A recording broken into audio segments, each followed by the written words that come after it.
الحمدللہ رب العالمین والصلاة والسلام علی حبیبہ محمد وآلہ وصحبہ اجمعین اما بعد فاعوذ باللہ من الشیطان الرجیم بسم اللہ الرحمن الرحیم قل تعالوا اتل ما حرم ربکم علیکم اللہ تشرکوا بہ شیئا وبالوالدین احسانا ولا تقتلوا اولادکم من املاق نحن نرزقكم وإياهم ولا تقربوا الفواحش ما ظهر منها وما بطن ولا تقتلوا النفس التي حرم الله إلا بالحق ذلكم وصاكم به لعلكم تعقلون اللهم سبحانك لا علم لنا إلا ما علمتنا إنك أنت العليم الحكيم مولاي صل وسلم دائما أبدا على حبيبك من زانت به الأبصار. معزز خواتین و حضرات، السلام علیکم ورحمۃ اللہ وبرکاتہ. یہاں سے جب سلام عرض کرتا ہوں تو میں یہ جانتا ہوں کہ ہمارا جو سوشل ہب ہے یا سوشل میڈیا ہے، اس کے تحت دنیا کے مختلف حصوں سے ساتھی جو ہیں وہ ہمیں اس نشست میں ہمارے ساتھ شامل ہوتے ہیں. تو آج خصوصی شرکت ہمارے ساتھ بنگلہ دیش کے احباب کی ہے، جو دارالعرفان ڈھاکہ میں ان کا جو اجتماع ہے اس کا انعقاد ہے، اور آج ان کا وہاں اجتماع کا آخری دن ہے. تو میری طرف سے اپنے جو احباب ہیں ڈھاکہ سے سلسلہ عالیہ کے لیے ان کو خصوصی سلام عرض کرتا ہوں، اور اللہ کریم کو منظور ہوا تو انشاءاللہ ایسے روبرو بھی بات کا موقع نصیب ہوگا انشاءاللہ. اللہ کریم آپ کو ہم سب کو استقامت عطا فرمائے، اور جس مقصد کے لیے ان اجتماعات کا انعقاد کیا جاتا ہے اللہ کریم اس کے نتائج عطا فرمائے اور ہماری کمی بیشیاں معاف فرمائے.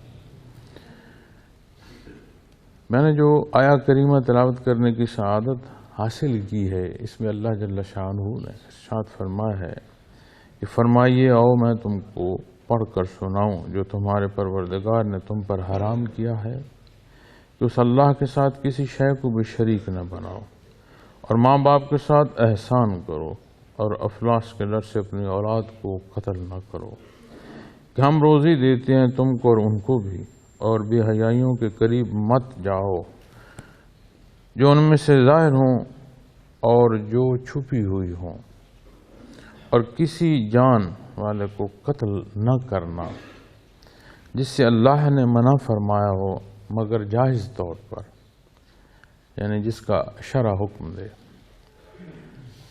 اللہ ان باتوں کا تم کو تاکیدی حکم فرماتے ہیں تاکہ تم سمجھو. معزز سامعین کرام، یہ سورۃ الانعام میں 5واں رکوع ہے. اس سے متصل حصے میں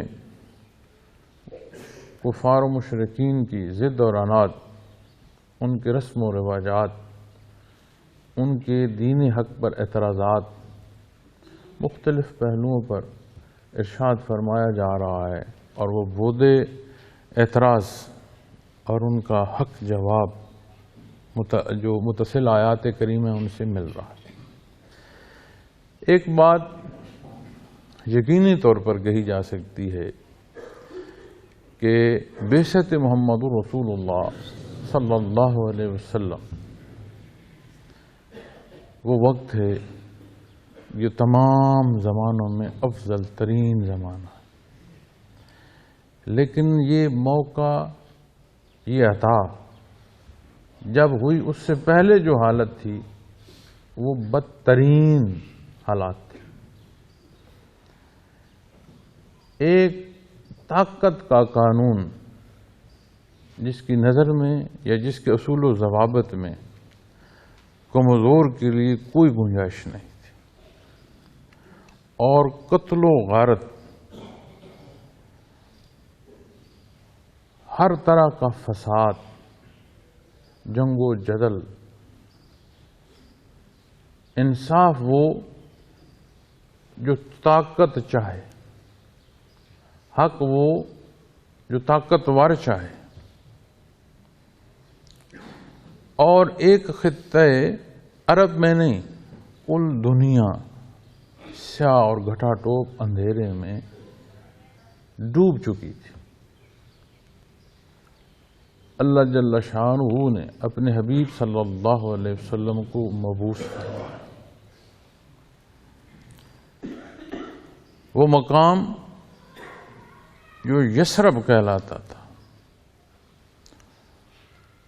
اسے اللہ کریم نے ایسی برکات عطا فرمائی کہ دنیا میں بہتری اور حق کی تقسیم کا سبب ہوا، ظاہری اور باطنی ہر دو پہلو سے۔ یہ عالم آب و گل رب کائنات نے اسباب سے پیدا فرمایا، اس نے پسند فرمایا ہے کہ یہاں اسباب اختیار کیے جائیں، اور اس سبب کی دنیا میں جب آپ صلی اللہ علیہ وسلم مبعوث ہوئے تو سخت ترین حالات تھے۔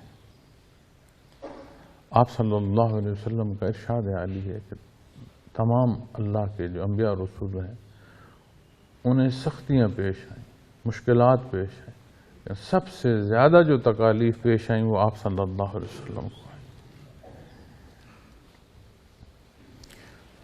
تو بڑے غور و خوض کی ضرورت نہیں ہے، ہوش ہو اور اس رخ کو دیکھ تو روز روشن کی طرح آیا ہے۔ اس گھٹا ٹوپ اندھیرے میں جو روشنی کی کرن پھوٹی، جو نور نصیب ہوا اس اندھیرے سے حیات کو، وہ کیا تھا اور کیسے تھا؟ دنیا سبب سے ہے، اور آج ایک گفتگو ہماری ریاست مدینہ کے حوالے سے ہوتی ہے۔ کلام ذاتی ہے، مختصر، جامع، کوئی جھول نہیں، جہاں جو ارشاد ہے اس کے مطابق اختیار کیا جائے، عین اس کے مطابق نتائج نصیب ہوتے ہیں۔ تو جب ہم ان حالات کو دیکھتے ہیں اور اس حالات کی خرابیوں پر بحث ہوتی ہے تو ایک بات بڑی واضح ہے کہ لگ بھگ 23 سال میں نزول ہے قرآن کریم کا، اور آئندہ آنے والے جو 23 سال ہیں، لگ بھگ 23 سال معلوم دنیا کے 3 حصوں پر اللہ کا یہ حکم نافذ تھا۔ 23 سال نزول کے، آئندہ آنے والے 23 سال میں معلوم دنیا کے 3 حصوں پر یہ حکم نافذ تھا۔ اور آپ صلی اللہ علیہ وسلم کا وہ فرمان کہ کتنی مسافت سے ایک بوڑھی خاتون بیت اللہ کی زیارت کو آئے گی اور اس کی پوٹلی کو کوئی ہلا نہیں سکے گا، اس کی شہادت ملتی ہے ان آئندہ آنے والے 23 سالوں میں۔ وہ مقام کہ جہاں جانوروں کو پہلے پانی پلانے پر گردنیں اڑا دی جاتی تھیں، اسی مقام پر یہ خوبصورت کلمات کہ کوئی بھوکا کتا بھی مر جائے اس کی ذمہ داری بھی امیر المومنین پر ہے، یہاں سے بیان ہوا۔ کتنا فاصلہ ہے جانور کے پانی پینے پر انسان کی گردن اڑا دینا، کہ پہلے جانور کس کا پانی پی گیا، انسان کی گردن اڑا دو، مالک کی گردن اڑا دو۔ کہاں وہ کتا جس کے مالک کی بات نہیں ہو رہی، لیکن اگر وہ بھی بھوکا مر رہا ہے تو اس کا حساب کتاب جو ہے وہ بھی بیان فرمایا جائے۔ بڑا فاصلہ ہے، رات اور دن، صبح و شام میں طلوع غروب جب ہوتا ہے تو کچھ اندھیرا اور کچھ اجالا سے ملا جلا ہوتا نہیں۔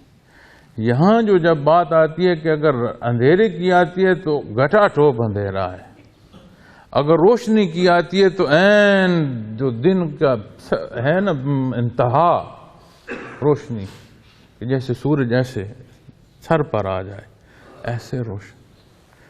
سبب رب کائنات نے دنیا کو اسباب سے پیدا فرمایا. یہاں سبب اختیار کرنا ضروری ہے، لازم ہے.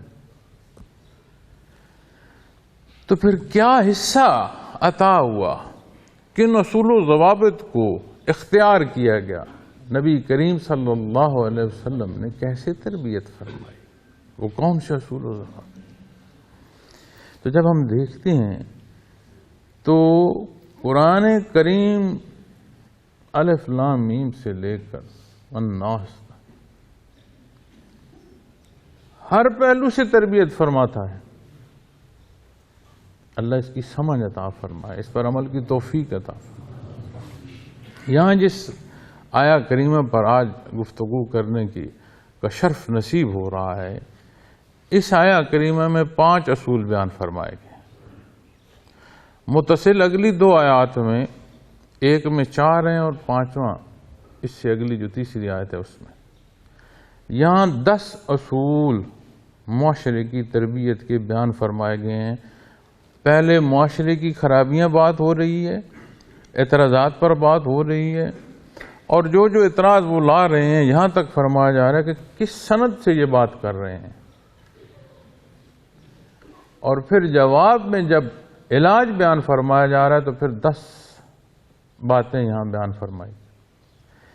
ان 10 باتوں کا اختیار کرنا کسی بھی انسانی معاشرے کو اس کی معراج تک پہنچانے کا سبب ہے. اور آج اس جدت میں دنیا کے کسی ملک پر بھی اس کی ترقی پر بحث کر لو، اس کی تعمیر پر بحث کر لو، انہی 10 اصولوں میں سے کہیں نہ کہیں کوئی پہلو انہوں نے اختیار کیا وہ ہوگا. اور انہی اصولوں سے بیگانگی، انہی اصولوں کو چھوڑ دینا، بھلے مسلمان معاشرہ بھی ہو اس میں افراتفری ہوگی، اس میں اعتدال نہیں ہوگا. وہ تو ہمیں دکھ رہا ہے کہ نہیں دکھ رہا، کس نے تعمیر کیسے کی اور کون سے اصول اختیار کیے اور کون سا اصول ان اصولوں کے تحت آتا ہے. جس معاشرے میں رہتے ہیں اس کی حالت تو نظر آ رہی ہے نا، یہ تو دکھ رہی ہے. کیونکہ اگر آنکھیں بند کر لو تو بھی بھگتنا تو ہے، تو اس لیے آنکھیں کھولو یا بند کرو اس کا محسوس ہونا تو نہیں جائے گا، جو چونکہ اس حدت میں ہم رہ رہے ہیں. اور جب بات ریاست مدینہ کی جاتی ہے تو الفاظ نہیں، اصول ریاست مدینہ کی تعمیر کا سبب ہوں. اور اسباب پر جب بات آتی ہے تو غزوہ بدر میں اس وقت جو مادی قوت تھی، ظاہر میں جو کچھ تھا کیا تھا، پورا لباس نہیں تھا. بات غزوہ کی ہے، آلات حرب پورے نہیں تھے. جس سے لڑائی کرنی ہے حالات حرب پورے نہیں ہیں. خوراک جس نے توانائی دینی ہے کیا تقسیم ہو رہا ہے؟ ایک ایک کھجور تقسیم. اصول کیا نصیب ہو رہا ہے یہاں سے کہ جو کچھ ہے وہ سارا کچھ اللہ کے حبیب صلی اللہ علیہ وسلم نے اختیار فرمایا، پھر دعا فرمائی. اور اگر آج ہم جماعتی طور پر اسباب چھوڑ دیں اور جماعتی طور پر بیٹھ کر زار و قطار رونا شروع کر دیں اور دعاؤں ہی سے دنیا کا نظام بہتر بنانا شروع کر دیں تو پھر وہاں جو ہمیں سکھایا جا رہا ہے وہ کیا ہے اور جو ہم کر رہے ہیں وہ کیا ہے؟ توکل کل ہے، سبب اختیار کرنا ہے، سبب کل نہیں ہے. لیکن سبب کا نہ اختیار کرنا اور دعا پر اکتفا کرنا یہ تعلیمات محمد رسول اللہ صلی اللہ علیہ وسلم کے تحت نہیں ہے. دین میری پسند یا آپ کی پسند نہیں ہے، دین پسند ہے اللہ کی. اصول و ضوابط وہ جو تعلیم فرمائے ہیں محمد رسول اللہ صلی اللہ علیہ وسلم. تو جب وہاں بات جا کر جڑے گی اور اصول وہ ہوں گے تو آج کے یثرب بھی مدینۃ النبی کی مثال نظر آنا شروع ہو جائے گی. ورنہ بیماریاں اور تعفن ہی رہے گا، سکھ نہیں آ سکتا. تھوڑی دیر پہلے میں عرض کر رہا تھا ذمہ داری کے حوالے سے کہ میں جہاں بیٹھا ہوں میری جو ذمہ داری اس حیثیت کے مطابق ہو، ذمہ داران جو مقرر ہیں ان کی اپنی اپنی حیثیت کے مطابق ہو، اور ایک وہ سالک جس نے آج ابتدا کی اللہ اللہ کرنے کی ہمارے ساتھ، اس کی ذمہ داری اس کی اس حیثیت کے مطابق ہو، بری و ذمہ کوئی نہیں ہوگا، نہ آج شامل ہونے والا اور نہ زندگی بسر کرنے والا۔ سوال کیا ہوگا؟ اتنے سال ہو گئے ہیں، ان سالوں کی بدولت سوال نہیں ہے، نہیں، اتنے سال ہو گئے ہیں تو اتنی نزاکت بھی بڑھ گئی ہوگی۔ تعلق جتنا گہرا ہوتا ہے اتنی نزاکت بڑھتی ہے۔ قرب الہی کا نصیب ہونا جو دھول ہے شے پر، اس کو صفائی کا سبب ہوتا ہے، اور جتنا واضح ہوتا جائے گا اس پر جو غلطی ہوگی پھر سوال بڑا نہیں ہوگا تو کیا ہوگا۔ اسی طرح جب ہم اپنے اصول و ضوابط کو لیتے ہیں معزز خواتین و حضرات، تو آج پوری دنیا میں جب بحث آتی ہے اور امت محمد رسول اللہ صلی اللہ علیہ وسلم پر بات آتی ہے، انحطاط کیوں نظر آتی ہے؟ تب افرادی قوت کیا تھی؟ بے سر و سامان۔ آج صورت کیا ہے؟ افرادی قوت سب سے زائد۔ تب کیا تھا؟ وہ اصول و ضوابط جو اللہ جل شانہ نے عطا فرمائے ہیں، جس کی تربیت فرما رہے ہیں محمد رسول اللہ صلی اللہ علیہ وسلم، اور اختیار کرنے والے بلا چون و چراں سر تسلیم خم جو مزاج یار میں آئے۔ آج کیا پسند ہے اور کیا نہیں پسند، اور بھائی میں کیا، میری پسند و ناپسند کیا۔ جس بیمار کو میٹھا کڑوا لگ رہا ہے اس پر ذائقوں کی بحث کہاں جچے گی؟ کہ اللہ جل شانہ نے جو حصے عطا فرمائے ہیں، جو اللہ کے حبیب صلی اللہ علیہ وسلم نے حدود و قیود عطا فرمائی ہیں، اس کی مٹھاس محسوس نہیں ہو رہی تو پھر مرض اتنا بڑھ گیا ہے کہ بحث میٹھے پر کر رہے ہو، دوا اس بیماری کی کرنے کی ضرورت ہے جس نے منہ کڑوا کر دیا ہے۔ تو کیا آج ایسا ہے کہ نہیں؟ کلمہ گو اور وہ دانشور جو اسلام پر بات کرتے ہوئے جس کے چہرے سے بھی ایک ایسا اضطراب محسوس ہو کہ وہ اب جرأت نہیں کر پا رہا، ورنہ پتہ نہیں کون کون سے الفاظ جو ہے وہ دین حق کے اصولوں پر کہہ جائے۔ ہم روز دیکھتے ہیں معاشرے میں اس صورت کو روز کسی نہ کسی پہلو سے دیکھنے میں ملتا ہے۔ آپ وہ گرد و پیش دیکھ لیں۔ پھر اسی شے کو ایک وہ خوردبین جو نیا خانے کی طرف دیکھائے، اس کے تحت دیکھو تو سمجھ آئے گی کہ میری پسند و ناپسند کے تجاوز سے لے کر جو رب کائنات نے مجھے قوت عطا فرمائی ہے اس کے مصارف تک کہاں کہاں میں تجاوز کرتا جا رہا ہوں اس حق سے، تو پھر سکھ کہاں آئے؟ تو اصول اس تعمیر کے جو یہاں اس جگہ نصیب ہوتے ہیں وہ 10۔ پہلی آیہ کریمہ جو تلاوت کی اس میں 5 اصول ہیں۔ اتنا وقت ہوا تو اگلی آیہ کریمہ جو ہے اسے بھی تلاوت کر کے گزارشات پیش کر دوں گا، نہیں تو یاد رکھیے گا کہ یہ اگلا حصہ جو ہے ہمیں اگلے اجتماع میں بیان کرنا نصیب ہو۔ یہ بات ایک دفعہ پہلے بھی میں نے کہی تھی، لیکن اگلا حصہ پھر آپ سب نے اس کو نقطے کو بولا نہیں۔ اور یہ جو اصول میں عرض کرنے جا رہا ہوں جو اللہ جل شانہ نے ارشاد فرمائے ہیں، ہم اسے اپنے اختیار میں اپنی حکومت میں جہاں میرا اور آپ کا اختیار ہے وہاں تو نافذ کر سکتے ہیں نا جی. ایک اکائی کہتے ہیں نا جی 18 کروڑ سے لگے ہیں، اب 22 پر بھی ہم گنتی اور شمار کرنے کے بعد بھی اطمینان نہیں ہے، تو 24 تو ہوگا. اور لگ بھگ 24 کروڑواں حصہ اور اکائی آپ اور میں کیا نہیں.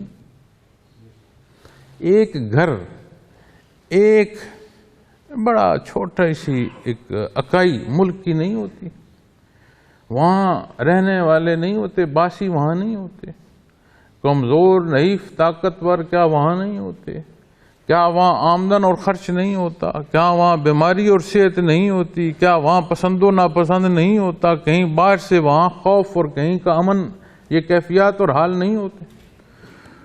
تو یہ اصول و ضوابط اگر ہم اپنی ذات پر اپنے گھر پر اختیار کر لیں تو وہ غفور الرحیم ہے. اس ساری تپش میں دار دنیا میں بھی سکھ کا سبب ہو جائے گا. اور وہ ایک فرد، ایک اکائی یا ایک گھر اور معاشرہ ہوتا کیا ہے؟ افراد کا اجتماع ہی تو معاشرہ ہے.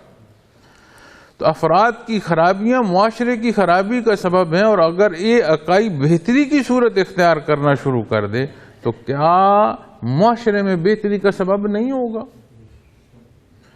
تو ذاتی جو حصہ ہے اس سے لے کر ایک اجتماعی کاوش کے لیے ایک صحیح تو ہوگی. تو پہلا حصہ فرمایا قل تعالوا واتلوا ما حرم ربكم علیکم اللہ تشرکوا بہ شیئا. پہلا اصول کیا فرمایا؟ فرمایا آؤ میں تم کو پڑھ کر سناؤں جو تمہارے پروردگار نے، ربکم، تمہارے پاس کچھ نہیں ہے، جو تمہاری ہر ضرورت پوری فرما رہا ہے، وہ جو تمہیں پہلا حصہ عطا فرما رہا ہے، جو بنیاد یہ نا دارالعرفان کی یہ مسجد، اس کا یہ پلر جو شاید ہمیں ظاہر میں نظر آ رہا ہے، اس سے زیادہ لوہا بھرا گیا ہو اس کی بنیاد کا جو پلر بنایا گیا تھا، وہ ہمیں نظر نہیں آ رہا. لیکن جتنا وہ مضبوط ہے اس کی شہادت اس عمارت کا کھڑا ہونا بآواز بلند شہادت دے رہی ہے کہ ہاں اس کی بنیاد جو ہے وہ مضبوط بنائی گئی ہے. اسی طرح کسی بھی عمل کا درست اور مضبوط ہونا اس کے لیے مضبوط بنیاد اور سیدھی ضرورت ہوتی ہے. تو پہلا حصہ جو فرمایا وہ کس نے عطا فرمایا؟ جو تمہاری ہر ضرورت پوری فرما رہا ہے. مان رہے ہو یا نہیں مان رہے؟ اطاعت میں ہو یا مقابل کھڑا ہونے کی کسی غلط فہمی میں مبتلا ہو؟ غیر مشروط ہر ایک کی ہر ضرورت دار دنیا کی جو ہے وہ پوری فرمائی جا رہی. صفت رحمانیت سے ہر کوئی مستفید ہو رہا ہے. فرمایا اللہ تشرکوا بہ شیئا، اس کے ساتھ کسی شے کو مت ملاؤ. تمہارے پروردگار نے تم پر حرام کیا ہے اس اللہ کے ساتھ کسی شے کو شریک نہ بناؤ. تو پہلا سبق شرک سے پاک ہونا کہ کچھ ہے نہیں لا الہ الا اللہ. تو جب آپ اسے دو حصوں میں دیکھیں گے نا، لا الہ تو کیا نفی ہے کہ کچھ ہے ہی نہیں الا اللہ، سوائے اللہ. تو یہ وہ بنیاد ہے جہاں سے اس مخلوق کو مقصد تخلیق کی آشنائی سے لے کر مقصد تخلیق کی ایک ایک حصے اور ایک ایک بات کی تکمیل تک جو رہنمائی ہے وہ ساری کی ساری یہیں سے میسر آتی ہے. اب وہ معاشرہ جس میں ایک گھر میں کتنے بت تھے، افراد شاید کم ہوں کئی گھروں میں اور اس گھر کے بت زیادہ ہوں، چونکہ بندہ تو شاید ایک ہوتا ہے، اس کے ساتھ ضرورتیں اور خواہشات بے شمار ہوتی ہیں۔ جب ہر ضرورت کے لیے ایک بت تخلیق کیا گیا ہو تو پھر ایک بندہ ہے، بت کتنے ہوں گے؟ تو سمجھ آتی ہے کہ بت زیادہ ہوں گے، افراد سے زیادہ بت ہوں گے، کیونکہ جتنی خواہشات ہیں، جتنی پسند و ناپسند ہے اور جتنا یہ بھاگ دوڑ ہے، پھر اتنی کی بھی بت پرستی کی جو ہے وہ اتنے اس کے بت بھی ہوں گے۔ وہ سارے کچھ نہ دے سکے۔ یہ شہادت دی اس معاشرے میں جہاں اولاد کو قتل کیا جا رہا ہے، جہاں رشتوں کا لحاظ نہیں ہے، کہ والد کی میراث میں اس کی خواتین جہاں تقسیم ہو رہی ہوں، پھر آپ اس معاشرے کی حدوں کو دیکھ لیں کہ کس صورت کو پہنچ چکا۔ تو بنیاد کیا ہے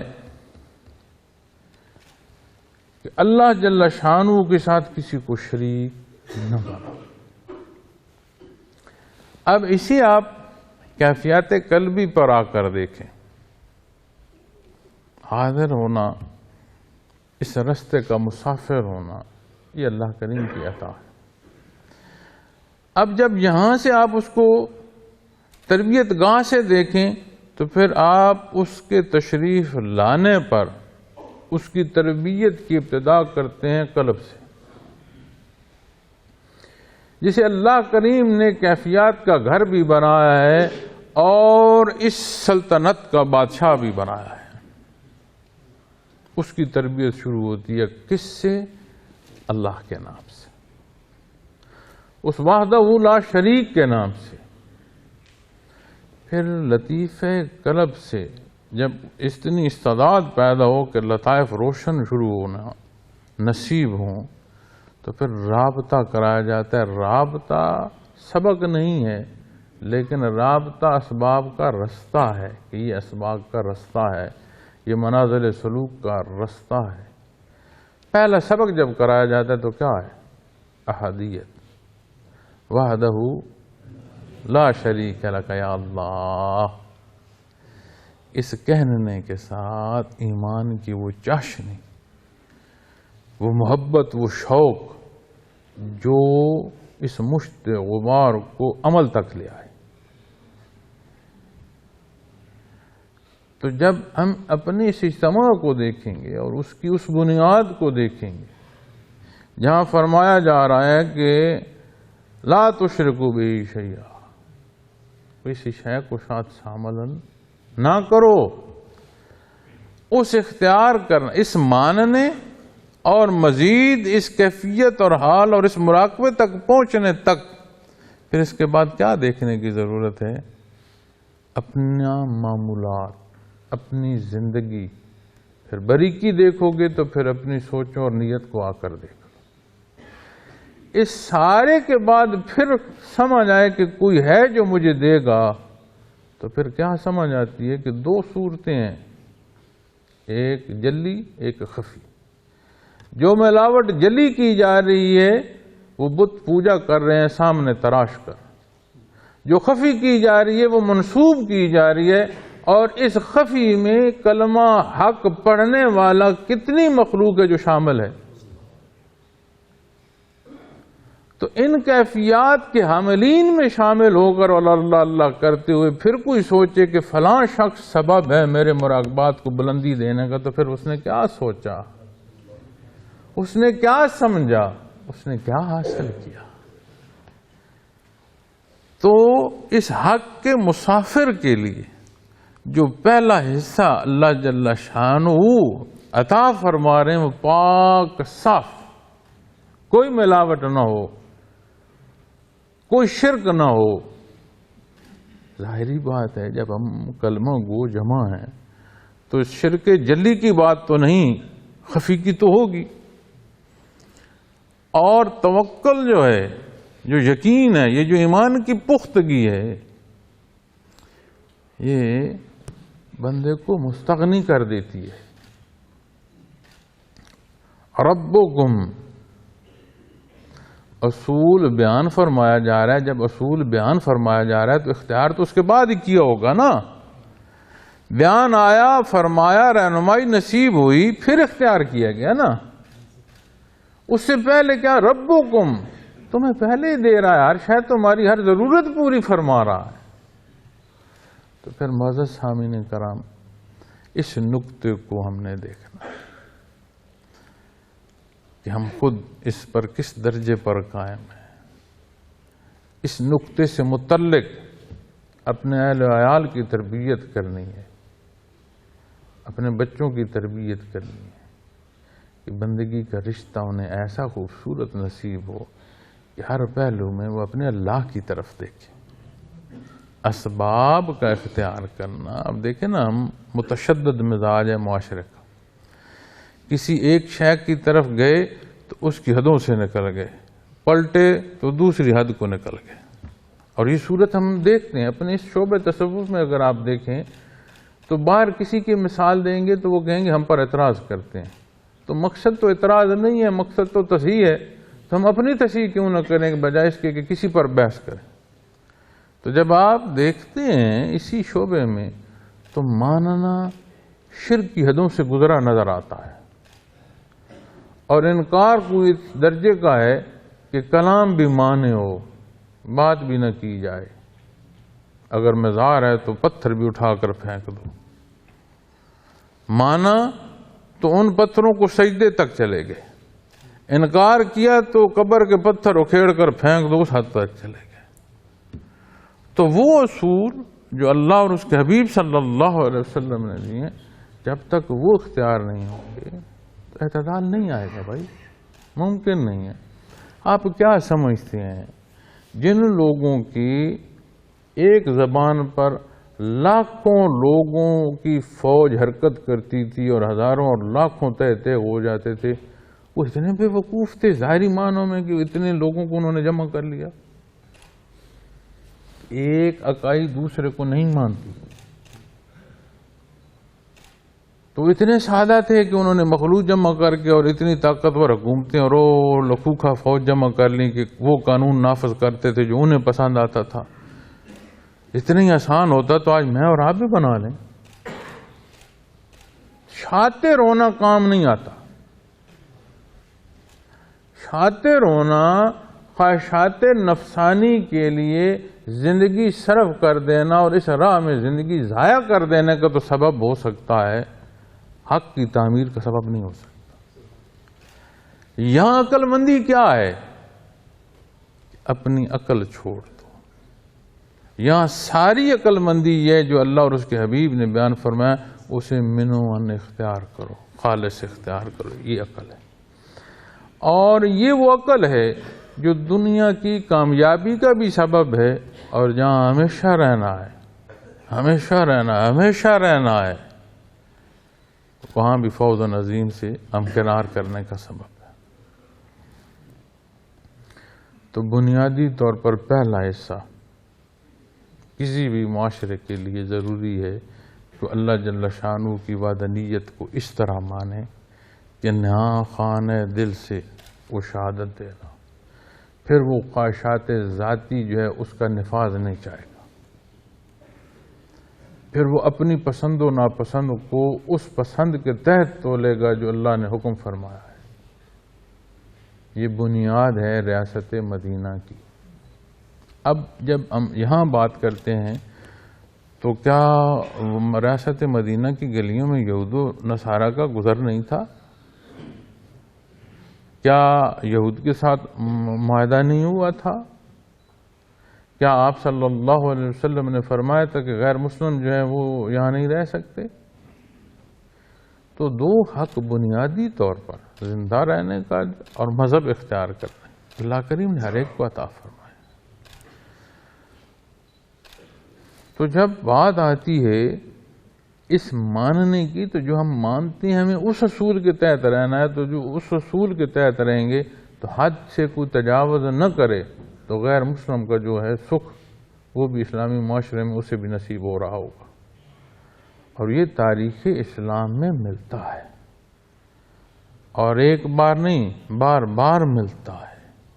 آج ہماری جو یہ کمزوری ہے، یہ آج جو ہماری محتاجی اور اپاجی ہے، اس نے ہم نے اتنے درجے کی ہماری اس بیماری نے ہمیں بستر مرگ پر پہنچایا کہ ہماری تاریخ غیر نے لکھی ہے۔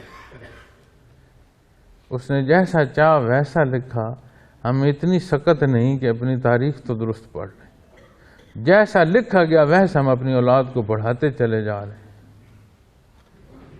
اور ان کی تربیت بھی اسی طرح مایوسی میں کر رہے ہیں کہ وہ بھی مایوس مزاج سے جوان ہو رہے ہیں۔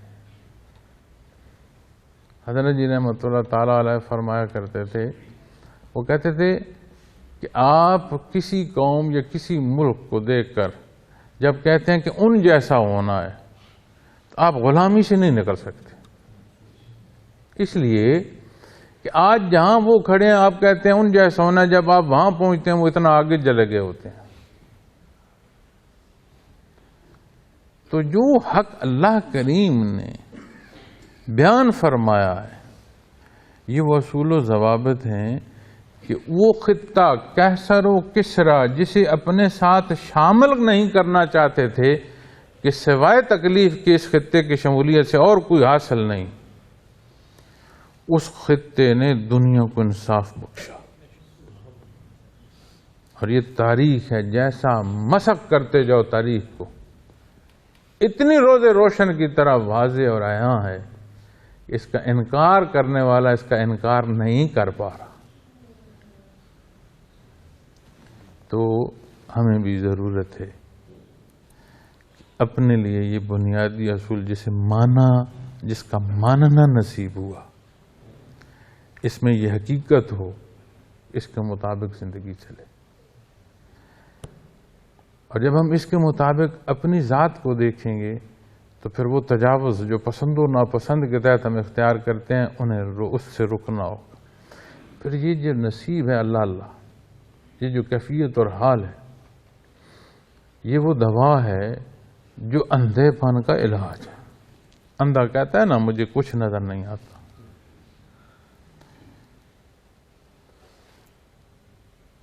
اللہ جل شانہ کی ذات ہر لحظے ہر جگہ موجود ہے۔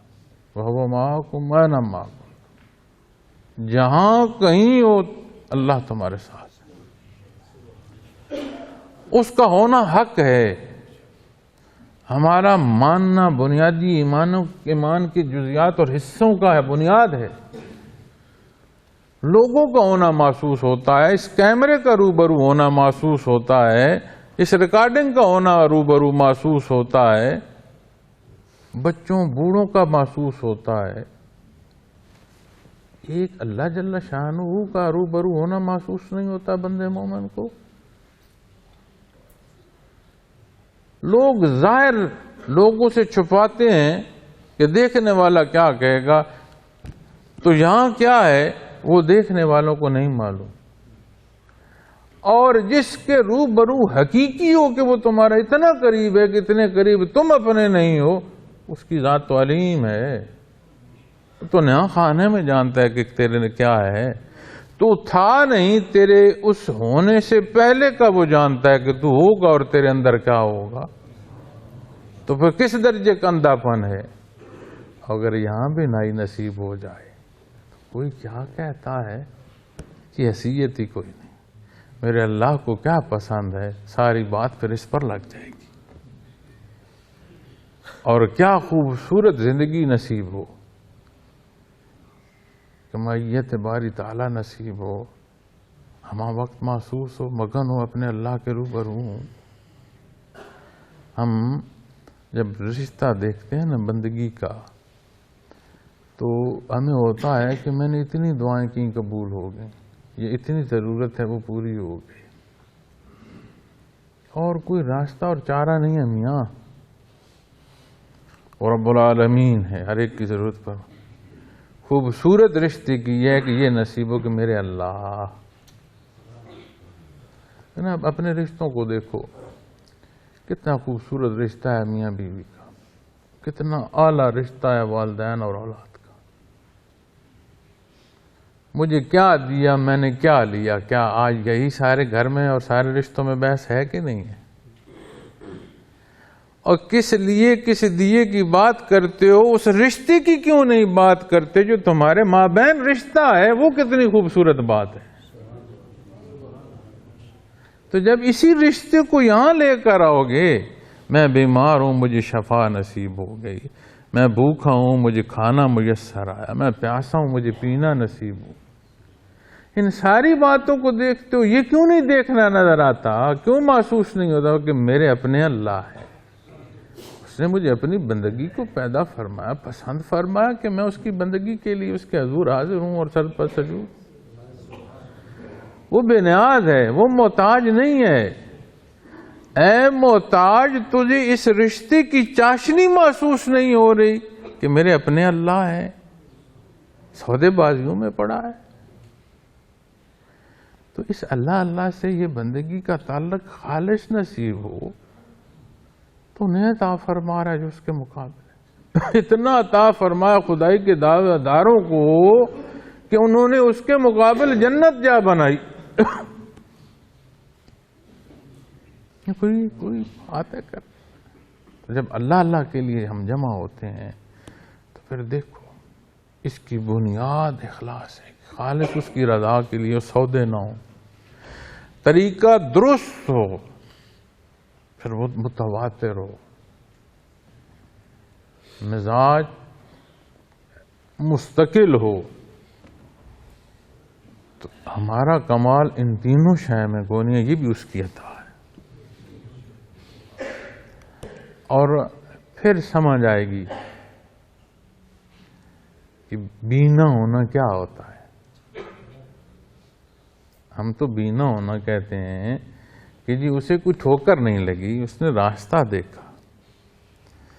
پھر بینا ہونا جب تصوف کی آنکھ کھلے گی، اس قلب کی آنکھ کھلے گی تو سمجھ آئے گی کہ بینا ہوتا کیا ہے، دیکھنا ہوتا کیا ہے، اندھا پن کیا تھا. تو اس نے اتنا کرم اور احسان فرمایا کہ ہمیں کیفیات محمد الرسول اللہ صلی اللہ علیہ وسلم سے نوازا. تو اس حصے کے تحت کہ اس کی ذات کے ساتھ ملاوٹیں نہیں اسے پسند. میں جو آپ سے عرض کر رہا ہوں، اس اللہ کے ساتھ اتنے پاک صاف ہو کر جڑو، بے لوث ہو کر جڑو. اپنے اللہ نے پسند فرمایا کہ اس کی عبادت نصیب. اسے کسی کی احتیاج نہیں ہے، بے نیاز ہے. پھر اس نے مجھ جیسے کمزور کو، محتاج کو، جو تھا نہیں اسے ہونا عطا فرما کر اپنے حضور سجدہ کرنا پسند فرمایا کہ تو ہو اور سبحانہ ربی الاعلی عرض کر اور تیرے ٹوٹے لفظوں کو شرف قبولیت عطا کروں. تو پھر جب اللہ کرتے ہو کبھی اس درد سے محسوس کیے؟ لطیفے قلب پر اس درد، اس چاہت اور اس نیت کی ضرب لگاؤ نا. آنکھیں صاف ہوں، مخلوق کی محتاجی سے نکلو. کتنے لوگ آتے ہیں تعویذ لیتے ہیں. حضرت جی فرمایا کرتے تھے اور بڑے حضرت رحمۃ اللہ علیہ کے حوالے سے فرمایا کرتے تھے، وہ تنگ ہوتے تھے، وہ فرماتے تھے کہ یار میں نے کوئی ہسپتال کھول رکھا، جو دوا میں دیتا ہوں وہ تم لیتے نہیں، جو مریض میں ڈھونڈ رہا ہوں اس مرض کا مریض آتا کوئی، تو جہان کے جہاں ہسپتال ہیں وہ مرضیں لے کر میرے پاس آ جاتے، میں نے ہسپتال کھولا ہوا. تو حضرت رحمۃ اللہ تعالیٰ علیہ فرمایا کرتے تھے، وہ فرمایا کرتے تھے کہ یہ کہیں نہ کہیں جانا ہے اور ایسی جگہ چلے جائیں گے جہاں سے کوئی نہ کوئی بے دینی سیکھ لائیں گے. تو تعویذ ہے، دم ہے، دعا، یہ اسباب ہیں بھائی، عطا اس نے فرمانا ہے. تو اللہ ہماری یہ محبتیں سلامت رکھے اور ہمیں ایک دوسرے سے سچ بولنے کی توفیق دیے رکھے، سچ اختیار کرنے کی توفیق دیے رکھے. تو ایک دفعہ ٹٹولنا اپنے سانسوں کو، اس ربط کو جو اللہ اوپر ہے، یہ جو سانسوں کا ربط ہے، ملاوٹیں تو نہیں ہیں۔ پھر اگلا حصہ بیان فرمایا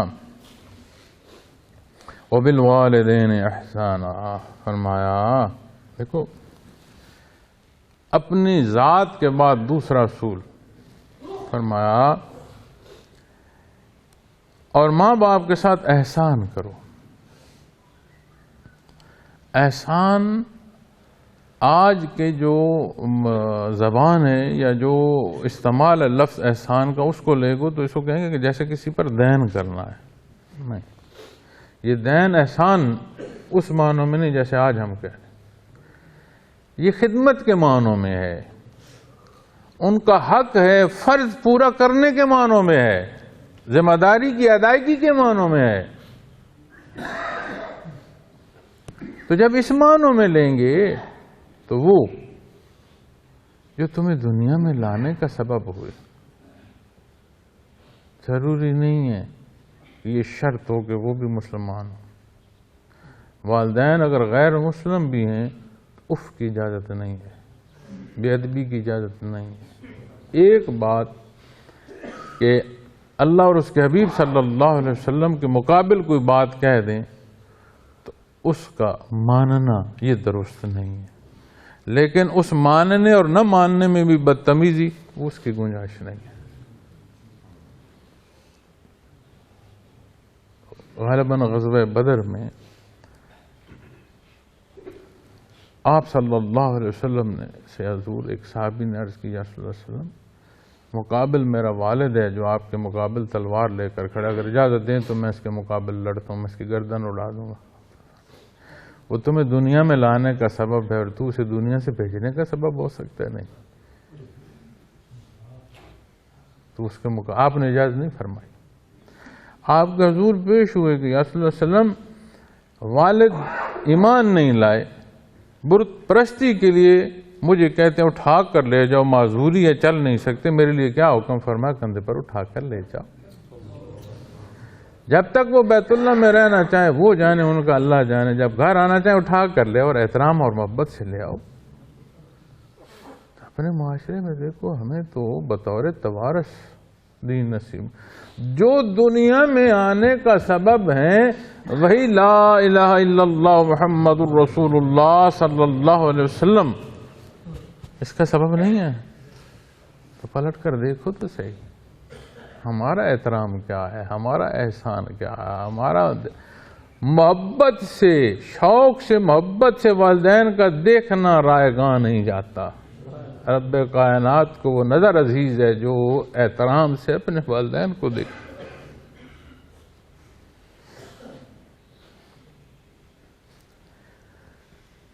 کون ہے اور کب تک ہے؟ حضرت جی کے ساتھ تھا تو دادا ابو کا جب وصال ہوا تو دوسرے دن یا غالباً دوسرا دن تھا تو میں ان کے ساتھ تھا، تو ان کا مزاج مبارک تھا کہ ہمارے بابا جی کی مزار اندر ہے، یہاں ساتھ چھوٹی سی جگہ ہے، تو باہر سے جب بھی تشریف لاتے تھے نا، تو جب بھی تشریف لاتے تھے تو یہاں فاتحہ پڑھ کر پھر اپنی گاڑی جو ہے ادھر کھڑی کر کے پھر اندر تشریف لے۔ تو وہ پہلا دوسرا دن تھا تو میں آپ کے ساتھ تھا، تو آپ آئے، ایسے آپ نے بابا جی کی مزار شریف کی طرف دیکھ کر فرمایا میرا تو رشتہ ہی ختم ہو گیا۔ یہ وہ رشتہ ہے باپ کا، ماں کسی کو بھی کہہ سکتے ہو، باپ کسی کو نہیں کہہ سکتے۔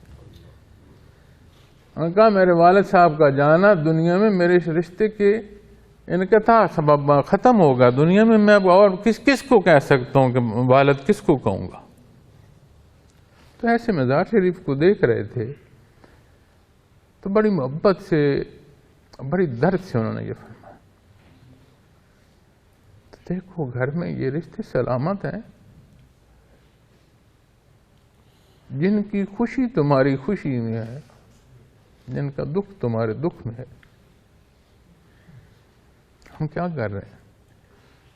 کیا ہمارے دیکھنے میں یہ احسان کی صورت ہے؟ کیا ان کی آواز پر جب جواب میں جی کہنا ہے اس میں احسان ہے؟ وہ جو تمہیں دیکھ کر جی رہے ہیں ان کی طرف تمہارا دیکھنا کیسا ہے؟ آج کیا کہتے ہو؟ اٹس مائی لائف، میری زندگی ہے، اس میں اضطراب پیدا نہ کرو۔ ہر رشتے کا ایک مقام ہے، اس وحدہ لا شریک کو جب مانو گے تو ہر رشتے کا اس نے ایک مقام عطا فرمایا۔ والدین کا مقام اپنا ہے، بیوی کا مقام اپنا ہے، بہن بھائیوں اولاد کا ہر ایک کا مقام۔ تو جب ایک کو دوسرے پر نافذ کرتے ہو تو خرابی ہوتی ہے، اور جب صرف ذات میں کھو جاتے ہو تو پھر کسی رشتے کی سلامتی بقایا نہیں رہتی۔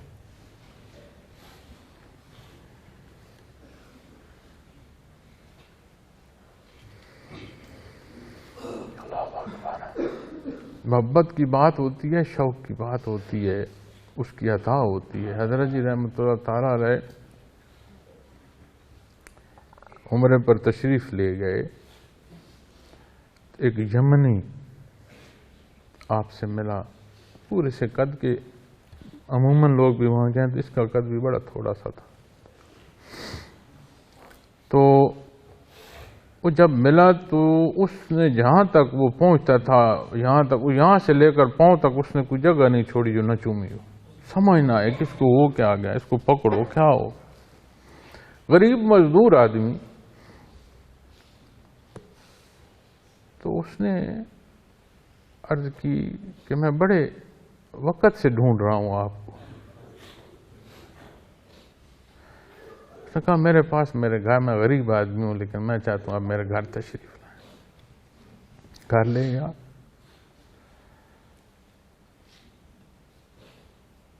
وضو کرنا تھا حضرت جی نے وضو کیا۔ یقین مانے اس نے پانی برتن سے نیچے نہیں گرنے دیا، اور وہ پانی اٹھا کر پینا شروع کر دیا۔ سمجھنا اس کو وہ کیا گیا، کیا ہے بھائی معاملہ تیرا، ماجرا کیا؟ اس کا میں روز اثر پر جا کر دعائیں کرتا تھا، اللہ مجھے کوئی ایسا بندہ ملا دے جو مجھے حضور تک پہنچا دے، جو میرے تک اس کیفیت کے تسلسل کا سبب ہو۔ میں نے آپ کو اپنے روبرو دیکھا، اسی دروازے پر میں نے دیکھا، میں تب سے اس دروازے پر کھڑا ہوں، آج کتنے عرصے بعد آپ کو دیکھا۔ کہ محبت اور شوق، ہاتھ پاؤں دھویا، پانی نیچے نہیں گرایا چاہ کہ میں پیوں۔ اپنے اللہ تمہیں فرما رہے ہیں اپنے والدین سے احسان کرو۔ مخاطب فرما رہے ہیں تلاوت کرتے ہو وبالوالدین احسانا، تو جن کا دھویا پینا بخشش کا سبب ہو، برکت ہو، ان کو احسان کی نظر سے دیکھتے بھی ہو کہ نہیں؟ کب تک وہ ہیں، کب تک ہوں گے؟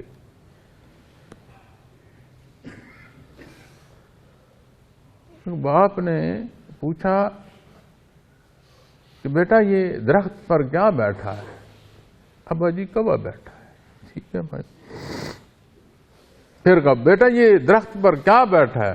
ابا جی کوا بیٹھا ہے، کائیں کائیں کر رہا ہے۔ ایک لمحے بعد پھر کہا بیٹا یہ درخت پر کیا بیٹھا؟ کمال ہے ابا جی، کیا ہو گیا؟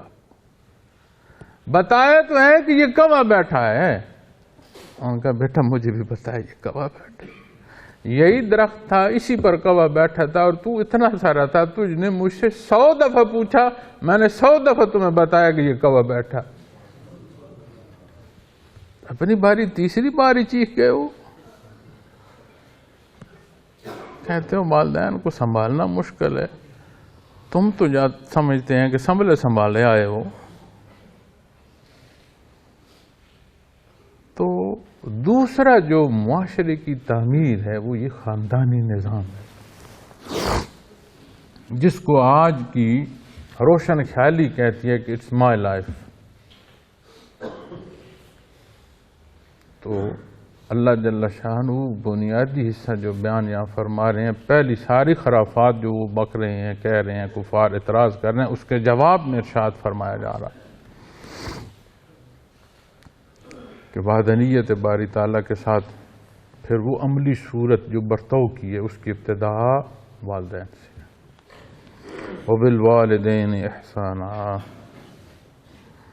پھر فرمایا وَلَا تَقْتُلُوا أَوْلَادَكُم مِّنْ إِمْلَاقٍ، پھر والدین کو مخاطب فرمایا،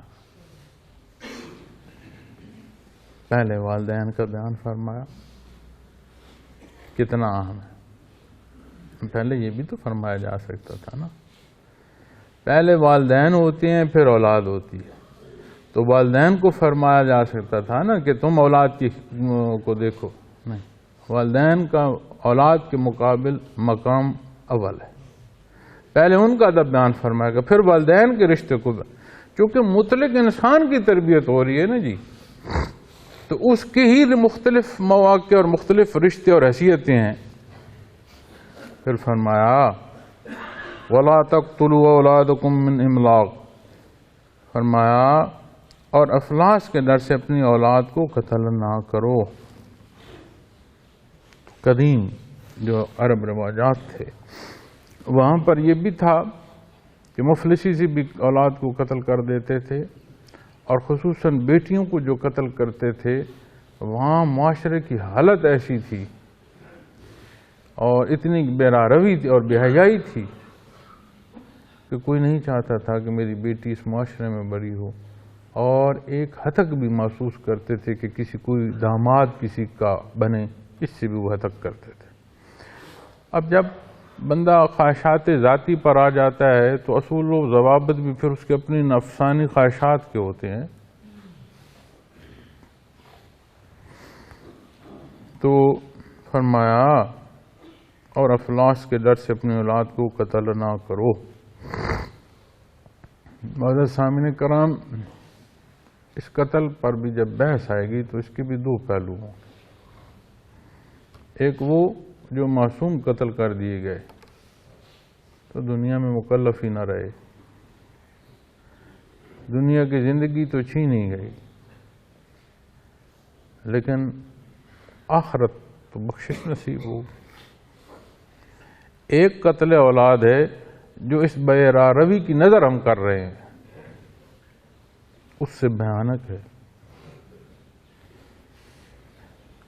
کہ وہ معصوم تو قتل ہوئے، ظلم ہوا، وہ ظلم ان کی بخشش کا سبب ہوا، وہ معصوم تھے، اور جو قتل اولاد معاشرے کی روش کے حوالے کر کے ہم کر رہے ہیں، کتنا بڑا ظلم کر رہے ہیں کہ نہ ان کا یہ جان چھوڑا نہ ان کا اگلا جان چھوڑا۔ تو اولاد کی تربیت پر جب بات آتی ہے، سارا جہان ان کے لیے کر لیتے ہیں، لیکن ان کی تربیت دین کے مطابق کیا ہم کرتے ہیں کہ نہیں کرتے؟ ہے نا، میں بے دینی کروں اور کہوں میرا بیٹا ولی اللہ ہو جائے مجھے دیکھ کر، میرے ساتھ رہ کر، میں بے نماز ہوں یا نمازی ہوں، یہ بات دیکھی نہ جائے یا پوچھی نہ جائے، لیکن میرا بیٹا 5 وقت کا نمازی ہو، میں سچ بولوں یا جھوٹ بولوں، میرا بیٹا جو ہے وہ سچ مجھ سے بولے۔ تو آج کا جو نظام تعلیم ہے یہ تربیت نہیں کرتا، آپ کی ضرورت روزمرہ کی زندگی سے متعلق جو جمع تفریق ہے وہ بتاتا ہے، اچھا کلرک پیدا کر سکتا ہے، اچھا انسان پیدا نہیں کر سکتا۔ یہ دانستاً یہ چیز جو ہے اختیار کی، اور ہم کہاں پہنچے؟ اگلے دن ٹیلی ویژن پر بات ہو رہی تھی کہ عربی جو ہے اسے لازم کیا جائے، عربی نہ لازم کیا جائے، کوئی بحث اس طرح کی ہو رہی تھی، تو میں حیران تھا کہ ہمارے جو دانشور ہیں وہ پوری شد و مت سے اس پر لگے ہوئے تھے کہ یہ کیا بات ہے، جو مرضی زبان ہو جائے، بندہ مومن ہو اور اسی زبان کو کوئی زبان کہے جو محمد الرسول اللہ صلی اللہ علیہ وسلم کے لبائے مبارک سے ادا ہوئی، جس زبان میں کلام ذاتی نصیب ہوا، قبر کا جواب کس زبان میں دو گے؟ ٹائی پہن کر دو گے؟ ٹائی کوٹ کی زبان ہوگی؟ اس زبان پر جب بات کرتے ہو یہ کہو کہ اور زبانیں تو زبانیں ہوتی ہیں، تو سمجھ آتی ہے کتنا کا لگاؤ ہے، دینی چاہت کتنی ہے۔ اگر عربی زبان عام ہوگی تو کلام ذاتی کا سمجھنا سہل اور آسان ہوگا۔ بخاری شریف قرآن کریم کے بعد علماء کرام جس کتاب پر اس کے اعلیٰ ہونے کی بات کرتے ہیں وہ بخاری شریف۔ بخاری شریف کا ابتدائیہ ہی نہیں پڑھا جا سکتا، حدیث تک تو پہنچے گا تو پہنچے گا۔ کیوں؟ جو آج ہماری ضرورت ہے ہم وہ زبانیں سیکھ رہے ہیں، ہمیں اس کے ابتدائیے کی جو ہے وہ سمجھ نہیں آتی۔ تو جہاں سے حیات کا نسخہ نصیب ہونا ہے اس موضوع پر بات کرتے ہوئے کیا کہتے ہیں؟ یہ تو زبانیں زبانیں ہوتی ہیں۔ تو اولاد کی تربیت جب دیکھنی ہوگی تو جب ہم باریکی سے تربیت نہیں کریں گے تو وہ اس طرح بیٹھ کر بات کر رہے ہوں گے جیسے آج ہم سن رہے ہیں۔ نبی کریم صلی اللہ علیہ وسلم نے صدقہ جاریہ پر جب ارشاد فرمایا، آپ نے فرمایا بہترین صدقہ جاریہ نیک صالح اولاد ہے، کہ ان کی تربیت صالح ہو، بندہ دنیا سے چلا بھی جائے پھر بھی تحفے تحائف پہنچ رہے ہوں۔ کیا بھائی؟ اولاد کی جو صالح عمل ہیں اس کے نتائج نصیب ہو رہے ہیں۔ کتاب عمل کی بند ہو گئی، برزخ میں بخشش کی جو بلندیاں ہیں وہ عطا ہو رہی ہیں۔ کیا ہے جی؟ صالح اولاد ہے دنیا میں۔ اور جس طرح تربیت ہم کر رہے ہیں تو اللہ معاف فرمائے روز دو ڈنڈے مزید اضافے کے لگ رہے ہوں کہ کیا ہو رہا ہے جی کہ جو کچھ پیچھے چھوڑا ہے اس کا سبب۔ تو ضروری ہے اپنی اولاد کی تربیت کرنا۔ اور ایک بات جو میں اکثر عرض کرتا ہوں کہ ایک دنیا کی روش ایسی ہو چکی ہے، وقت بدل چکا ہے۔ ہمارا بچپنا جو تھا اس میں اتنی جدت نہیں تھی اور اتنی گلوبلائزیشن نہیں تھی۔ بچے جواز نہیں پوچھتے تھے، بچے کو صرف یہ ہوتا تھا کہ حکم کیا دیا گیا ہے، کیوں نہیں تھا۔ آج بچہ جواز چاہتا ہے، تو بجائے اس کو سر کرنے کے، اس کو زیر کرنے کے، اسے اپنے پاس رکھیں۔ آپ کا جگر گوشہ ہے، اسے سمجھائیں کہ بیٹا اچھائی کیوں ہے، اسے بتائیں کہ اللہ اور اس کے حبیب صلی اللہ علیہ وسلم سے کیا رشتہ ہے، سیرت پاک بیان کریں۔ ہمیں خود پتہ ہے سیرت پاک کے واقعات،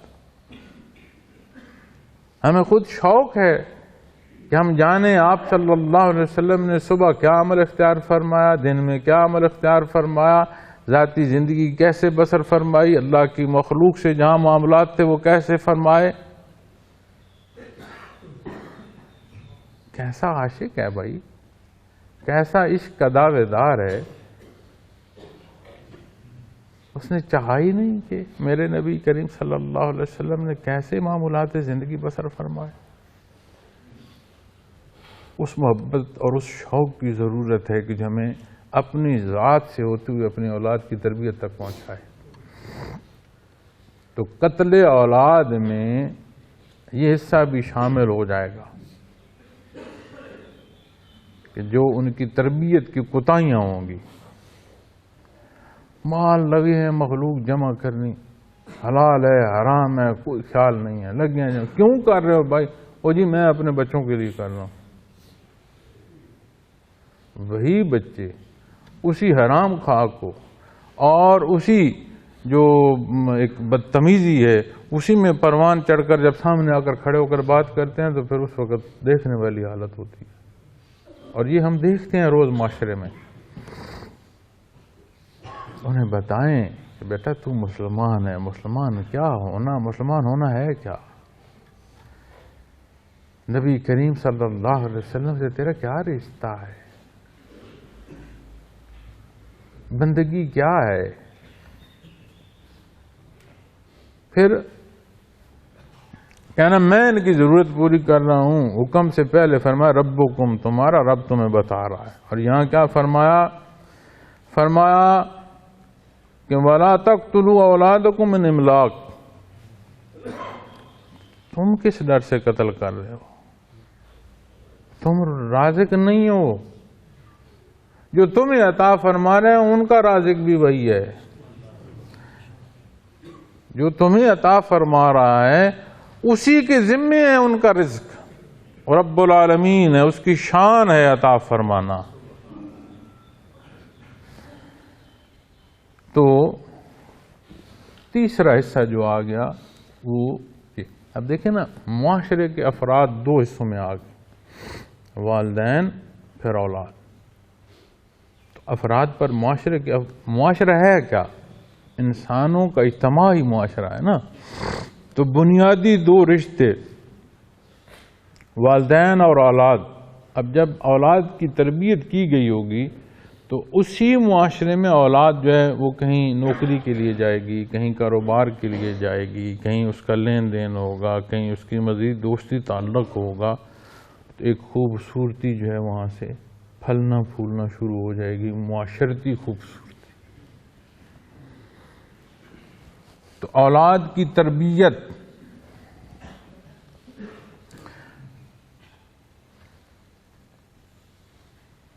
نحن نرزقکم ایاہم، فرمایا کہ ہم روزی دیتے ہیں تم کو بھی اور ان کو بھی. تو اس میں نہ پڑھو. تو ہم کیا کرتے ہیں، بڑا اچھا پڑھاؤ لکھاؤ جی، ساری آمدن ہر شے خرچ کرو. کیوں جی؟ وہ بڑا کاروبار کرے گا، بہت بڑی نوکری پر چلا جائے گا. وہ کیا فرما رہا ہے؟ تمہیں بھی دے رہا ہوں، ان کو بھی دوں گا. تو وہ قتل کر رہے ہیں معصوم کو کہ جی کہاں سے کھانے کو دوں. یہاں بھی وہ پچھلے دنوں کسی وہ بتا رہے تھے کہ بچوں سمیت اس نے نہر میں چھلانگے لگائے. تو آج یہ ساری اس جدت کے ساتھ بھی جہالت جب دین سے دور ہو تو جہالت پھر وہی کام کراتی ہے نا جو جہالت کے ہوتے ہیں. اس میں کون کتنا ذمہ دار ہے، میں اور آپ اس میں کتنے ذمہ دار ہیں، یہ ایک الگ بحث ہے. لیکن چونکہ موضوع جس پر میں بات کر رہا ہوں میں چاہتا ہوں اسی کے اندر رہوں. تو ہم کیا کہتے ہیں کہ اسے قرآن کریم پڑھنا آتا ہے یا نہیں آتا، لیکن ماڈرن لینگویج اسے آتی ہے کہ نہیں آتی. اس لیے کہ یہ تو کون نہیں پوچھے گا کہ قرآن کریم آتا ہے کہ نہیں آتا. ماڈرن لینگویج نہیں آتی ہوگی تو اسے جاب نہیں ملے گی. اسباب تک رہو، اسباب کو کل نہ جانو، نقصان اٹھاؤ. کل اللہ جل شانہ کی ذات ہے، اسباب. تو تربیت میں انتہائی توجہ کی ضرورت ہے. تو دوسرا پہلو جو ہم نے دیکھنا ہے وہ اپنی اولاد کی تربیت کا دیکھنا ہے. کیا تعمیر ہو رہا ہے؟ ریاست مدینہ اکائیاں ہیں نا. ریاست افراد کا مجموعی پر ہی ریاست قائم ہوگی نا. جنگل کے نام تو ریاست رکھتے رہو تو وہاں کیا ہے. تو دوسری جو بنیاد بیان فرمائی ہے وہ اولاد ہے.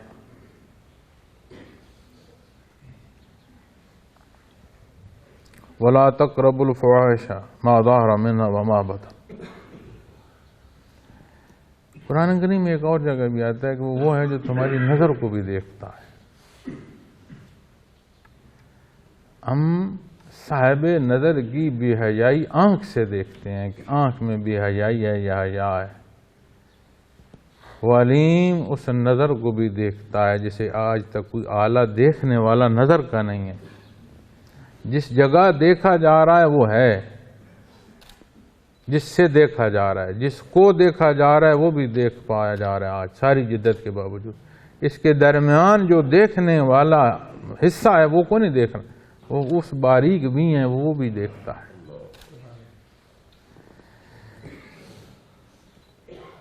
تو فرمایا بے حیائی کے قریب مت جاؤ جو ان میں سے ظاہر ہوں اور جو چھپی ہوئی ہوں. ظاہر اور چھپی ہوئی. اور میں یہ سمجھتا ہوں کہ قرآن کریم ہمیں یہ تعلیم ارشاد فرماتا ہے کہ نماز کی جو ادائیگی ہے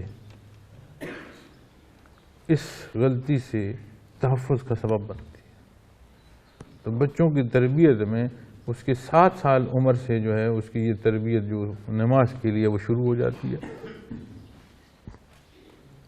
اس کا اس طرف کا رجحان، اس کا میلان پیدا ہو کہ اسے ساتھ بندہ لے جائے، سکھائے. 7 سال کی عمر سے اس کی تربیت نماز کے لیے جو ہے وہ فرمائی گئی ہے دین اسلام میں کہ 7 سال کی عمر سے اسے شروع کراؤ. ساتھ چل پڑے، آہستہ آہستہ آہستہ پختہ ہو جائے گا. تو یہ جو بے حیائی ہے یہ ایسا برا حصہ اور برا عمل ہے کہ جہاں بے حیائی ہے وہاں سبحان ربی العظیم اور سبحان ربی الاعلی نہیں ہے تو بے حیائی ہے. چونکہ نماز جب برائی اور بے حیائی سے روکتی ہے، قانون قدرت ہے، فیصلہ ہے، واضح بات ارشاد فرمائی گئی ہے. تو اگر بے حیائی ہے تو اس کا مطلب ہے کہ جو رکوع سجود کیے جا رہے ہیں ان میں پھر صداقت نہیں ہے. اگر رکوع سجود کی صداقت ہے تو پھر برائی اور بے حیائی نہیں ہے. تو اگر وہ ہے تو پھر ضرورت ہے دیکھنے کی ہم اپنی عبادت کو دیکھیں. پھر اس میں 2 پہلو جو بیان فرمائے گئے ہیں کہ ظاہر اور پوشیدہ. معزز خواتین و حضرات، منافقت کی کتنی باریکیاں ہیں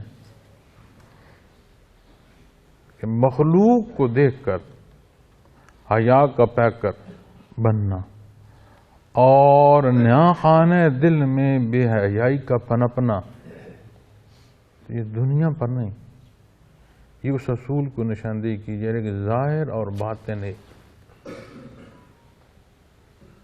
برائی جو ہے بے حیائی کے قریب مت جاؤ جو ظاہر ہو یا چھپی ہو. اور غور کرنا،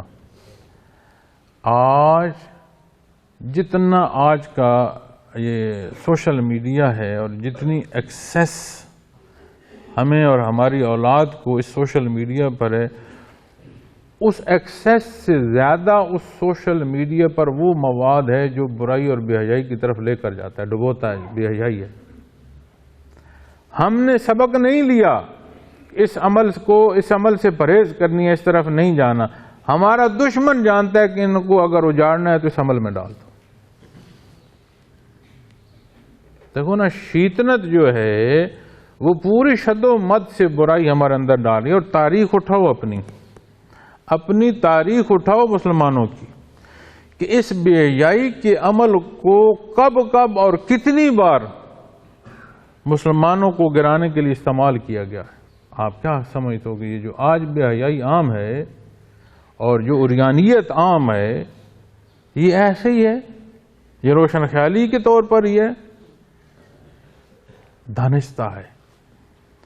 ایک لفظ جس کی آواز ہم بار بار سنتے ہیں، اگر اس پر تھوڑا سا غور کرو تو سمجھ آتا ہے کہ یہ دانستہ طور پر یہ چیز پھیلائی جا رہی ہے.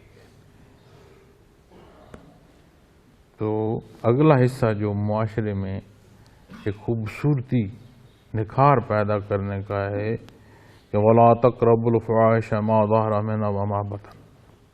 تو ریاست مدینہ کی بنیاد رکھنا اور اس کا دعویٰ کرنا کا ان نکات پر کام کرتے ہوئے آ رہے ہیں. پھر ہم اپنی ذات پر آ جائیں. اب اپنی جب تربیت کی باری آئی تو اس چیز کو ہم دیکھیں کہ ہم اپنی ان باریکیوں کو، نیا خانہ دل کو ٹٹولیں. وہ جو تسلسل نصیب ہے قلب اثر محمد الرسول اللہ صلی اللہ علیہ وسلم سے، اس کا راسخ اور مضبوط ہونا نیا خانے سے اس بیماری کی جڑ جو ہے وہ اکھاڑنے کا سبب ہوگا۔ تو صبح و شام کا جو ذکر ہے معزز خواتین و حضرات، کمی بیشی جو ہے معمولات کی صبح و شام دن رات کی، اس میں توازن پیدا کر دیتا ہے، اس میں تعمیر کا سبب ہوتا ہے۔ ہمہ وقت ایک حضوری کی کیفیت، اللہ جل شانہ کی ذات تو ہر جگہ لازم موجود، تو وہ جو حضوری کی کیفیت ہے، حضور حق کی ایک کیفیت ہے، وہ نیا خانے تک پاکی لے جاتی ہے۔ تو معاشرے میں بے حیائی بہت بڑے فساد کا سبب ہوتی ہے۔ تو فرمایا گیا وَلَا تَقْرَبُوا الْفَاحِشَ مَا ظَهَرَ مِنْهَا وَمَا بَطَنَ، ظاہر اور پوشیدہ۔ میرا خیال ہے مختصر کرتا ہوں، وگرنہ اسی آیت پہ بھی شاید مکمل نہ ہو سکے۔ تو بے حیائی کے بعد پھر فرمایا وَلَا تَقْتُلُوا النَّفْسَ الَّتِي حَرَّمَ اللَّهُ إِلَّا بِالْحَقِّ، اور کسی جان والے کو قتل نہ کرنا جسے اللہ نے منع فرمایا مگر جائز طور پر، بالحق۔ کوئی شے لینے کا حقدار وہ ہو سکتا ہے جو دے سکے۔ انسانی حیات یا کوئی حیات کا ایک لمحہ کوئی نہیں دے سکتا سوائے اللہ کے۔ تو جو جان دے رہا ہے، جان لینا بھی اس کا حق ہے۔ اس نے زندہ رہنے کا حق ہر ایک کو عطا فرمایا ہے۔ جس نے اس کے مقابل کھڑا ہو کر خدائی کا دعویٰ کیا، اس کی سانسیں اس کے دعوے کے ساتھ نہیں رکیں، جو فرصت تھی اس فرصت کی تکمیل کے ساتھ رکی۔ اب ہمیں تعلیم دی جاتی ہے کہ کسی ایک انسان کا قتل کرنا کل انسانیت کے قتل کرنے کے مترادف ہے، اور کسی ایک کی جان بچانا کل انسانیت کی جان بچانے کے مترادف ہے۔ تو بات بات پر اپنے اندر اتنا غصہ اور جذباتیت کا آ جانا کہ ہم اگلے کا کہیں کہ اس کا ساری اڑا دو۔ کتنی قتل و غارت ہو رہی ہے، اس کا مطلب ہے کہ اب جب گھر سے باہر نکلے ہو تو نظام عدل کا نفاذ اس درجے کا ہو کہ یہ قتل و غارت نہ ہو سکے۔ ریاست مدینہ کی تعمیر پر اگلا اصول جو قرآن کریم بیان فرما رہا ہے کہ قتل و غارت گری جو ہے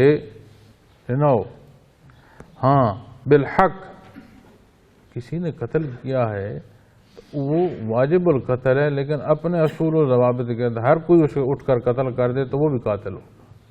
جو نظام ہے، جو نسق ہے، اس کے تحت اس کو جزا سزا اس کے اصول و ضوابط ہیں، لیکن جس نے قتل کیا اس کا قتل ہونا بالحق کے تحت آئے گا، اور اپنے اصول و ضوابط کے تحت اس پر عمل درآمد کا کرنا یہ لازم ہے۔ اب جب معاشرے میں ہر ایک کی زندگی محفوظ ہوگی تو وہ ہر طرح سے، ہر پہلو سے جو اس کے اندر ایبلٹیز ہیں، جو اللہ کریم نے اسے خاصیت عطا فرمائی ہے، استعداد عطا فرمائی، وہ بروئے کار لائے گا، کیونکہ انصاف ہوگا، کسی کا حق جو ہے وہ نہیں مارا جائے گا۔ ذالکم وصاکم بہ لعلکم تعقلون، ان باتوں کا تم کو تاکیدی وصاکم حکم ہے۔ قرآن کریم کا کسی شے کا بیان کر دینا مشورے نہیں ہے، سارا حکم ہے اللہ جل شانہ کی طرف سے، اصول بیان فرما جائے، پھر فرما وصاکم، تاکید ہے، حکم ہے اس اللہ کا، لعلکم تعقلون، عقل مندی ہی اسی میں ہے، اس کی پیروی کرو۔ تو 5 اصول آئے۔ پہلا اصول لا تشرکوا، دوسرا اصول وبالوالدین احسانا، ولا تقتلوا اولادکم، پھر فرمایا ولا تقربوا الفواحش ولا تقتلوا النفس التي، 5 الگ ترتیب حصے ہیں اور اگلی 2 آیات میں اگلے 5. یہ 10 اصول اور اگلا معنی اجتماع کون ہو کون نہ ہو اللہ کریم بہتر جانتے ہیں. میں آپ ہم سب مکلف لمحے لمحے کے ہیں. حضرت جی رحمۃ اللہ تعالیٰ علیہ کے اکرم التفاسیر سے پڑھیے گا. جب آپ آیا کریمہ پڑھ کر آئے ہوں گے، اس کا ترجمہ تفسیر پڑھ کر آئے ہوں گے، آپ کے ذہن میں ہوں گے، سوال ہوں گے ذہن میں، پھر گفتگو جب ہوگی تو پھر اور پختہ ہوگی. تو ضرور یاد رکھیے گا جی اگلے اجتماع پر انشاءاللہ اگلے جو 5 نکات ہے وہ عرض کریں گے. اور جو گزارشات پیش کی ہیں اللہ کریم اس کی کمی بیشی مجھے معاف فرمائے، ہمارا مل بیٹھنا قبول فرمائے، اور یہ حصے ہمیں اختیار کرنے کی توفیق نصیب ہو. وآخر دعوانا الحمدللہ رب العالمین. الحمدللہ رب العالمین والصلاة والسلام علی حبیبہ محمد وآلہ وصحبہ. اللہم صلی علی محمد النبی وآلہ وصحبہ وبارک. اللهم صل على محمد النبي الأمي وآله وصحبه وبارك. اللهم صل على محمد. ربنا ظلمنا أنفسنا وإن لم تغفر ترحمنا لنكن. ربنا آتنا في الدنيا حسنة وفي الآخرة حسنة وقنا. ربنا لا تزغ قلوبنا بعد إذ هديتنا وهب لنا من لدنك رحمة إنك أنت. بہرحال ہم کمزور خطا کار، ہمارے حال پر رحم فرما. ہمارا یہ مل بیٹھنا قبول فرما. ہماری غلطیاں کوتاہیاں معاف فرما. یا اللہ ہمیں حفاظت عطا فرما، ہمارے والدین ہمارے اولاد کے. یا اللہ تو غفور الرحیم ہے، ہمارے حال پر اللہ ہر لحظہ رحم فرما. یا اللہ دار دنیا مشکل ایسے سہل فرما. ہم جو بیمار ہیں ہمیں شفا عطا فرما. بہرحال ہمارے جن گھروں میں تنگیاں ہیں انہیں فراوانیاں عطا فرما. جہاں جھگڑے ہیں انہیں امن عطا فرما. بہرحال اپنی محبت عطا فرما دے، اپنے حبیب صلی اللہ علیہ وسلم کی محبت عطا فرما. یا اللہ دین اسلام کی سمجھ عمل کی توفیق مخلوق تک پہنچانے کی استعداد عطا فرما دے. بہرحال تو غفور الرحیم، احسان فرمایا ہمیں کیفیات محمد الرسول اللہ صلی اللہ علیہ وسلم سے جوڑ. بہرحال یہاں استقامت عطا فرما، استقامت فی الدین عطا فرما. اللہ تو غفور الرحیم، اس امت کے حال پر رحم فرما دے، ہمارے گناہ معاف فرما. یا اللہ اس وطن عزیز کی حفاظت فرما. بہرحال ہمیں اس کی تعمیر کی استعداد عطا فرما، ہمیں آپس کا اتفاق عطا فرما. بہرحال تو غفور الرحیم ہے، دار دنیا سے جانا ہے، سخت لمحات ہیں عالم سکرات میں. بہرحال ہم پر رحم فرمانا. زندگی ایمان کی بہرحال یہاں سے روانی بحالت ایمان عطا فرما. بہرحال برزخ آسانیاں عطا فرما. روز محشر شفاعت محمد رسول اللہ صلی اللہ علیہ وسلم. بہرحال تو غفور رحیم.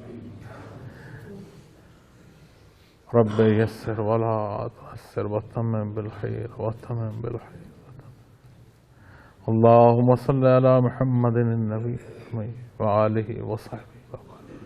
اللهم صل على محمد وآله وصحبه. اللهم صل على محمد النبي وآله وصحبه. وصلى الله تعالى على خير خلقه وآله وصحبه. آمين أجمعين.